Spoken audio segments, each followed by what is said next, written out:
Everybody, welcome back to True Crime. I'm your host, Andy Hale. I'm really looking forward to my guest today. David Rose is an investigations editor of UnHerd. He previously worked for national and international media organizations, including The Guardian, Observer, Vanity Fair, BBC TV. He's got a long history of being involved in investigating miscarriages of justice, and that's what I love, and that's what we have in common. He's won numerous awards. He's the author of a novel and 6 nonfiction books, including A Climate of Fear, 1992, about the Tottenham Three, the men wrongly convicted of murdering a police officer, Guantanamo, the War on Human Rights, 2004, and the Big Eddy Club, which we're going to talk about today. His investigation into the wrongful conviction of Carlton Gary as the Columbus, Georgia stocking strangler, which was nominated for the UK Crime Writers Association Golden Dagger. Wow, that is an impressive bio, my friend, and I'm so honored to have you here with me. Welcome, David Rose. Well, thank you very much for inviting me. You know, you and I met through a mutual friend, David Middleman, who runs the Othram Lab that's doing amazing cutting-edge genetic genealogy work that's helping solve crimes, identify remains, just incredible. And that's how we met. We just started talking, and I realized we had this mutual interest in basically shining a light on miscarriages of justice. We were primarily speaking of my Chester Weger Starved Rock murders case, which I think we may need to do a whole episode about that down the road. But today, I want to focus on this case you brought up. And I got to say, if I heard about this case, I probably heard about it back in the day. I didn't know the details about it. And a lot of what you told me about the Carlton Gary case blew me away. Here's a copy of your book. I just got it on Amazon. I'm going to dig in and read it. Let's kind of start at the beginning. How did this case get on your radar screen? Well, by the time I first really began to look at the issue of the death penalty in the United States, I'd already been a reporter for some time in Great Britain and had become involved in a number of miscarriage of justice cases, notably the one you mentioned, the Tottenham Three, which was the case of 3 men who were convicted of murdering a police officer during what amounted to a race riot on a housing project in London called Broadwater Farm. Now, that murder happened in 1985. They were tried in 1987. They lost their kind of normal appeals fairly soon. But it became apparent that there was a great deal wrong with this conviction. And I had been, I'd covered every day of the trial. I'd got deeply involved in talking to the people in the community around where the crime took place. And eventually, working in conjunction with their lawyers, was able to unearth new evidence that persuaded the Court of Appeals in London to reopen the case. And Wow. And the convictions were all quashed, vacated, as you would say. Wow. So I think that took it. That's such life-changing work. I mean, you know, telling these stories and getting those kinds of results, I can't even stress enough about how important it is. And that's why, you know, sometimes you need the power of the media to tell a story. Otherwise, these miscarriages kind of get hidden in the shadows. But go ahead with your chronology. Yeah, so I mean, I got very involved with that case, and I'd written about others as well. And then it got to 1996 when the Olympic Games were being held in Atlanta. And shortly before that, a guy who is actually a sort of dual US-UK national called Clive Stafford Smith had been representing a British guy who was on death row in Georgia. And he was eventually executed a few months before the Olympics. But before that happened, Clive had come to London. He was at that time living in New Orleans, working on a justice project there.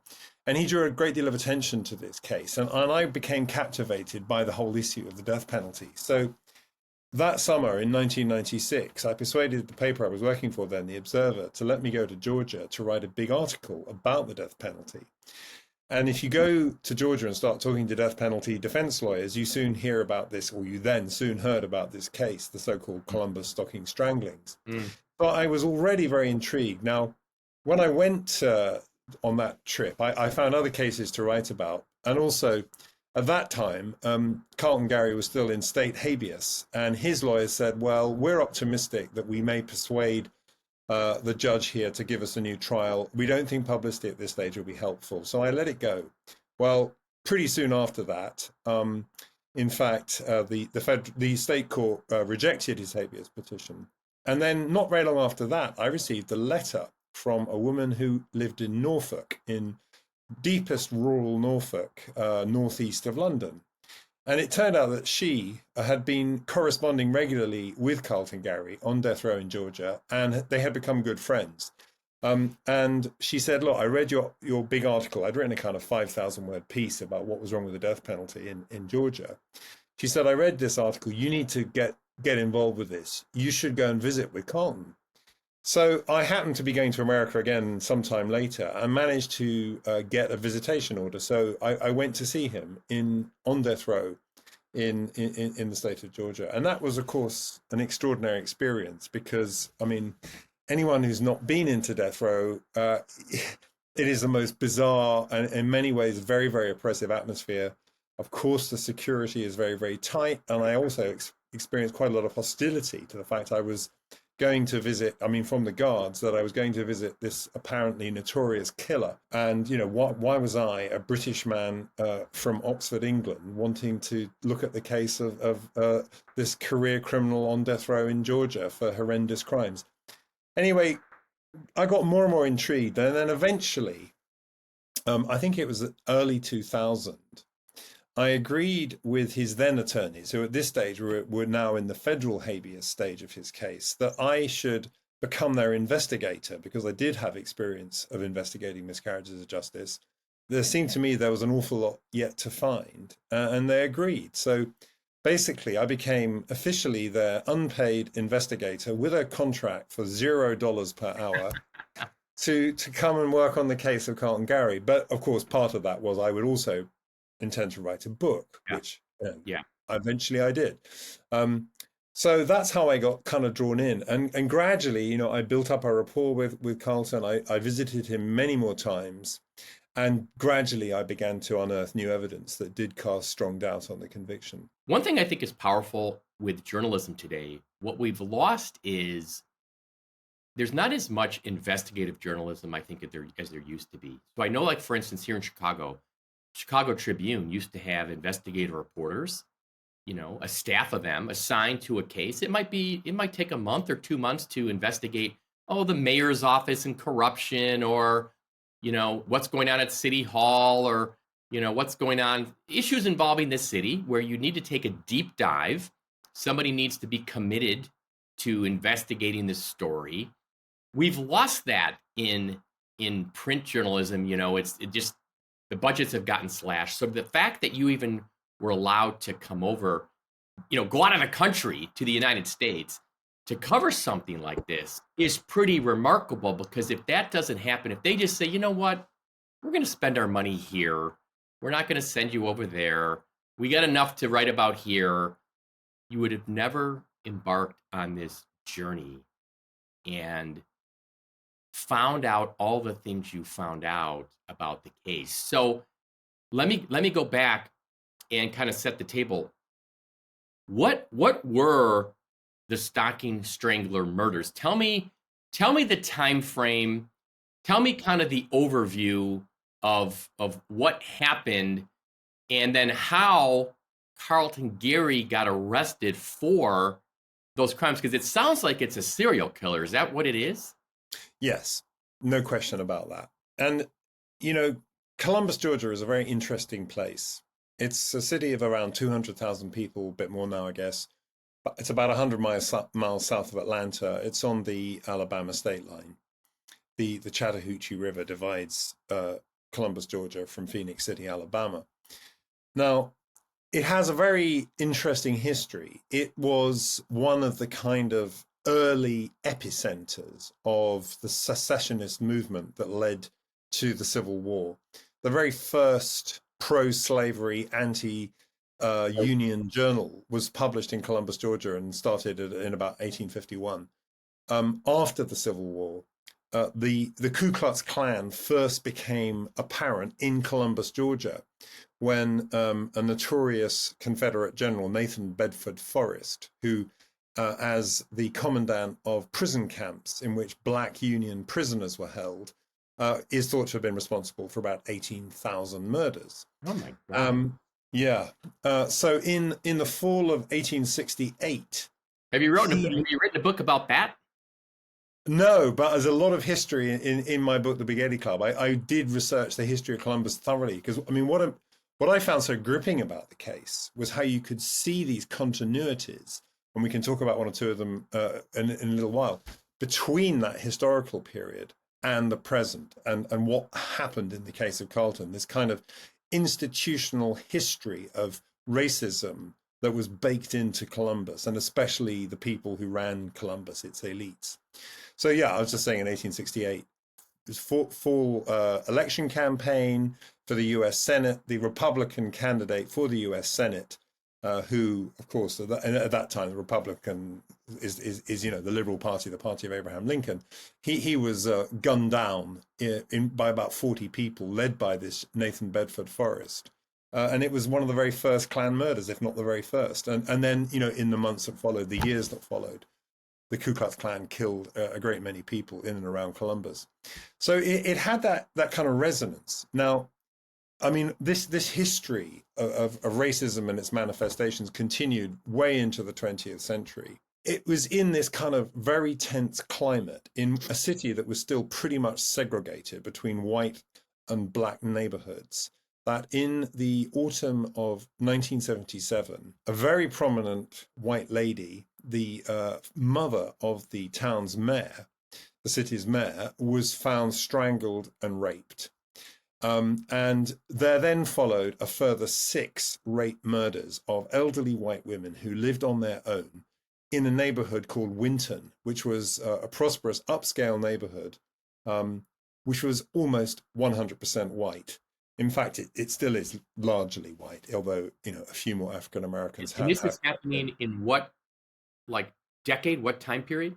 So this is between September 1977 and April 1978. And it later emerged, in fact, before the first murder, slightly earlier in September 1977, another woman had been also attacked, raped, and strangled, but survived the attack. There was little doubt that all these attacks were the work of the same person, because the killer used a very distinctive self-tightening knot when he strangled his victims. And that this first woman, Gertrude Miller, who was raped and strangled, had a ligature made with this knot when she was What was he strangling them with? Well, mostly one, I think it was actually the cord of a Venetian blind, but basically it was their stockings, tights or stockings. And so he was finding these items, in their bedroom drawers or cabinets, and using them to kill them after raping them. So it was a very horrific set of murders. Now, if these killings had happened in such a concentrated period anywhere, they would, of course, been horrific, and they would have electrified the community. People would have been living in terror. But at a very early stage, when there was really no evidence at all to support this, the coroner announced on television that he was sure that the killer was black. Now, he did this. Yes, he did this on the basis that of Sounds like black crime. Well, it sounds crazy, but it's true. He did this because pubic hairs had been recovered from the crime scenes, and they were dark and curly. Well, so it would appear that black men have dark curly pubic hair.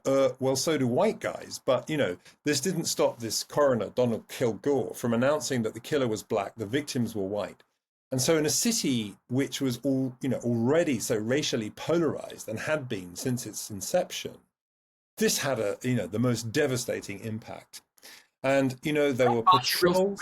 Can I pause you? Because I'm sorry, my style sometimes my brain, I just got to interrupt. And I'd also think it's kind of interesting if this is an all-white, rich kind of neighborhood. Yeah. The perpetrator could have been black, but I also think you would stick out a lot more than a white person who could make it in and out of these. I don't know if these are apartment buildings or these houses or whatever these are. Mostly houses. Yeah, if you've got a black guy lurking around in this neighborhood in 77 and 78, it sure seems like the town's residents and law enforcement community would be wise to that, as opposed to a white guy lurking around. But that's just an observation. I'm sorry. Go ahead. So the coroner comes out and says, I think it's a black person. Now what? Well, just to speak to what you just said, I mean, you're absolutely right. And the thing is, very soon there weren't just police patrols every night throughout this neighborhood. The Klan was again active. The Klan was mounting patrols. The National Guard was coming in. There were kind of other citizens groups. I mean, the place was just flooded with people. I can imagine. And yet somehow, according to the coroner, and later, of course, the police and the prosecution, a black man was able to get into this neighborhood, move about it undetected, avoiding all these patrols, and commit further crimes. So it sounded impossible. Now, quite soon after, I think, the second murder, the police announced they had a suspect. Hallelujah. They arrested a black guy called Jerome Livas. And great, he had a confession. He was interrogated by the police over many hours, and he confessed to the murders, the two murders that had then taken place. Well, it rained somewhat on the police department's parade when, not long after they announced this arrest, there were two more murders conducted in exactly the same way. When this guy was in custody? While this guy was in custody. But then, to make matters even worse, a very enterprising local reporter managed to get into the county jail where he was being held and interviewed him. And Jerome Livas, who unfortunately had a very low IQ, confessed not only to these murders, but also to killing President McKinley, to the California Black Dahlia murders. Let's see what else is unsolved. Let's give him the Kennedy assassination. Let's give him whatever we can. Charles Lindbergh baby being kidnapped. Yeah. And so that was the end of Jerome Livas as a suspect. Now, I feel very sorry for Jerome Livas, because the police then responded by arresting him for a different murder, and he was convicted and spent the rest of his life in prison. And that was also on the basis of a confession. So, I don't know. He I think was collateral damage in all this.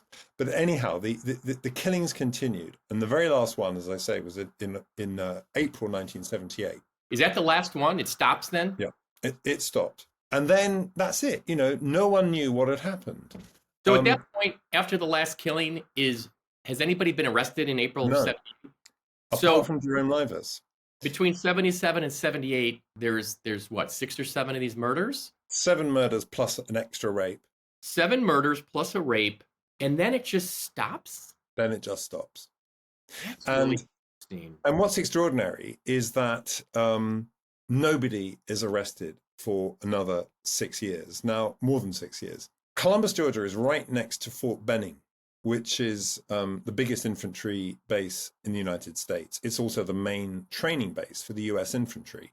So it's certainly a plausible supposition that the true perpetrator of these crimes was somebody in the army who then just got deployed somewhere. But of course, we don't know. Or died, or got arrested for something else, But it's interesting, it stopped. It stopped. It stopped. But yeah, that could be a possibility too. It could. And the thing is, so because the police and the whole sort of city infrastructure had just not been able to find this guy, everyone associated with this investigation basically lost their jobs. The chief of police, the chief detective, the mayor. I mean, everybody just, their careers were wrecked. It's all being investigated by the Columbus, Georgia Police Department. Exactly. Yes. There's no FBI serial killer unit or anything? The FBI did not get involved. The Georgia Bureau of Investigation did. So there was a GBI detachment. They set up what they called a joint task force between the Columbus Police Department and the GBI. But not the FBI. So the murders stop in April of 78. Nobody has been arrested. 6 years go by. What happens in 6 years? So meantime, Carlton Gary. So Carlton Gary is a not very successful career criminal. He'd been in trouble as a kid. He was from Columbus. He had a troubled background. He had a very unsettled childhood. He went to a reform school at one time in Florida. He was not a poster boy. He was also, curiously enough, quite a talented musician. And at one time was actually making a living touring the United States with a band. But anyway, he was basically a criminal. Now, he was living in Columbus, Georgia through the period of the stocking stranglings. I think it's important to emphasize that he continued to live in Columbus, Georgia, in the period after the killings, when they were no more murders. He carried on living in Columbus for another year or so. And then he was arrested trying to rob a steakhouse in South Carolina. It turned out, he may not have been the stocking strangler, and I'm absolutely convinced he wasn't, but he was what was known as the steakhouse bandit. And he had held up a I love how number these of... crimes all get these little nicknames. It's not funny, but it's just, the steakhouse bandit. Okay. Now he had held up a steakhouse in South Carolina, in Gaffney, South Carolina, and he had a weapon. And his modus operandi, he'd wear two suits of clothes. So he'd have a set of clothes which he was wearing, so that the cashier that he would try to rob would see what he was wearing. He would run out the back after taking the money and then pull off the clothes, the outer clothes, and then run away with these, the underclothes, if you like, so he would be less easy recognizable. The thing is, when he went to rob this restaurant in Gaffney, South Carolina, the cashier was a feisty woman, and she just said, "I don't believe that weapon's loaded, and I don't believe you're going to use it. So shoot me if you want, but I'm not giving you the money." At which point he panicked. He ran out the back into a swamp, and he was literally up to his waist in water when the cops came and arrested him. Boy, did that take terrified he was going to be eaten by an alligator. Oh my God. I'm not making any of this up. So he was arrested. So how does he get linked to the stocking strangling? Well, it's very interesting. What you're describing is just a robbery. It's not like a rape and a murder. No. And a strangulation. Indeed not. And I should emphasize something else. So at this point, this is now 1979, the Columbus stocking stranglings were still unsolved.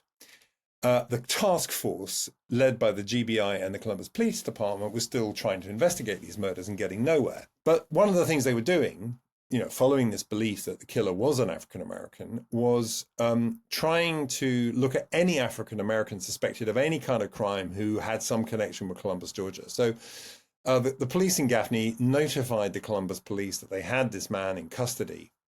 And the head of the stocking stranglings task force went to Gaffney, South Carolina to take Carlton Gary's fingerprints and to interview him.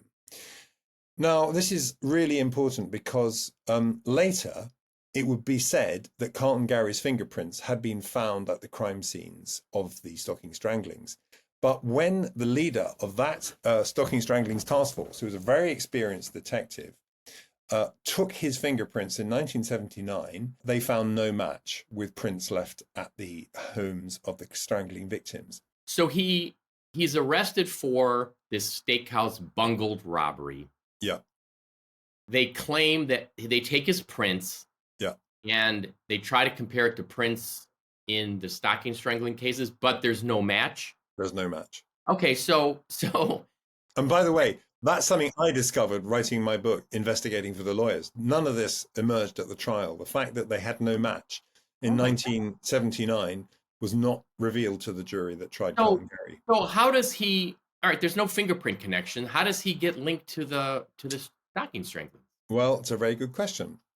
So one of the crimes in his background was a very unpleasant crime, an evil crime in New York, in Albany, New York. And in 1970, when he was very young, teenager, he had gone on a kind of crime spree with a much older man.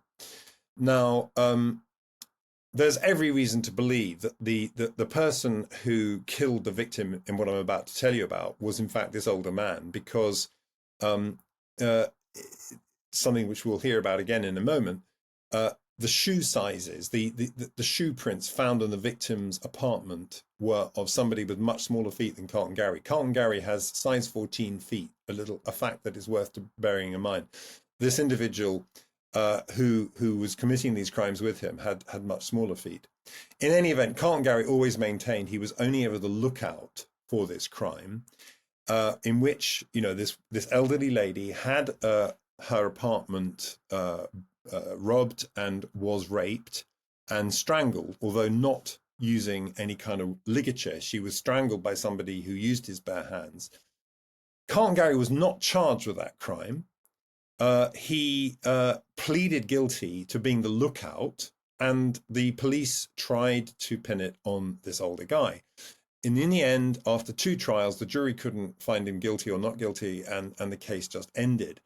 And so later on, he became a witness against Carlton Gary, and, you know, suddenly gets up and testifies at Carlton Gary's trial. Oh, I didn't kill this woman. It was actually Carlton Gary. But in any case, he was not tried for that crime or arrested for it. So there's still no link to there's still no link at all. So what happens is this. So there was a young detective in Columbus who was keen to make his name, called Michael Here Sellers. we go. I know where this is going. Okay. Let's play the sad music. So one day in 1979, May 1979, Carlton Gary, who by this stage was nearly at the end of his sentence for the steakhouse robbery, gets into an argument with another inmate in this open prison who threatens his life. And Carlton, instead of doing the smart thing, which would have been to tell prison authorities what had happened and get them to deal with it, didn't want to be a snitch. So he just ran away. He walked out of the open prison, from which he would have been released 3 months later. I mean, I said this guy wasn't a smart criminal. He really wasn't. Anyway, so what happens is the Gaffney prison authorities, or which I guess it's the Prisons Bureau in South Carolina, telephone or send I think it's an old-fashioned telex message to the Columbus Police Department saying, inmate Carlton Gary has absconded from this prison. He may be headed back home to Columbus. So Michael Sellers gets this, looks at the record of Carlton Gary, sees that there's this crime in Albany, New York in his background, and thinks, maybe he's the stocking strangler. So he's got a problem, because he will have seen from the guy's file that his fingerprints don't match the prints at the crime scenes. Well, who knows what really happened here? But what I can tell you is this. 1 month after he leaves prison in South Carolina, Carlton Gary is caught smoking marijuana in a car parking lot in Columbus. He's arrested and he's held in the county jail overnight. He also gets into a bit of a fight with the police officer who arrests him, who, gives him a beating and what have you when Carlton tries to run away. Anyway, he ends up in the county jail. He's in the county jail for roughly a day and a night. In that time, he's fed. He's given glasses of water. His fingerprints are everywhere. Anyway, a little more time goes by. At this point, Carlton Gary is in a motel with a girlfriend in about 50 miles south of Columbus. What year is this? This is in 1984. This is in May 1984. These crimes are still unsolved. He's suddenly surrounded by a SWAT team who arrest him and bring him to Columbus. And Mike Sellers and his colleagues tell the waiting TV cameras that they have caught the stocking strangler, because they have found fingerprints that match 3 of the crime scenes in Columbus, Georgia, 3 of the stocking strangling crime scenes. Now, I can't say that they planted those prints or faked them, but what I can say is this, because I interviewed the guy who had been the head of the fingerprint section, who had found no match in 1979. Normally, standard practice in Columbus, Georgia, as in police departments the world over, if you find a fingerprint mark, before you lift it, you dust it and then you lift it with tape and you put it on a fingerprint card. Before you do that, you photograph it when it's still in situ, where you found that print. So, you go into a crime victim's home, you see fingerprints, you lift them, you photograph them, and then you take the tape with the prints and you put them on cards. So what we know from what happened in the trial is that the police produced fingerprint cards, which they said had been lifted from items in the murder victims' homes, but there were no photographs. I don't want to jump ahead of the trial yet. Hold on. So let me just make sure I understand this. Yeah. He gets arrested in 1984. Yeah. And they come out and say he's getting charged with some of the stalking, strangling murders because his prints match prints found in 3 of the cases? Exactly. Okay, hold on. I think for this episode, we're going to end it right there. Carlton Gary now has been arrested for the stalking stranglings. Is that right? That's correct. Oh my gosh, we got so much more to talk about, everybody. You got to come back for part 2. To be continued. Lots more to discuss.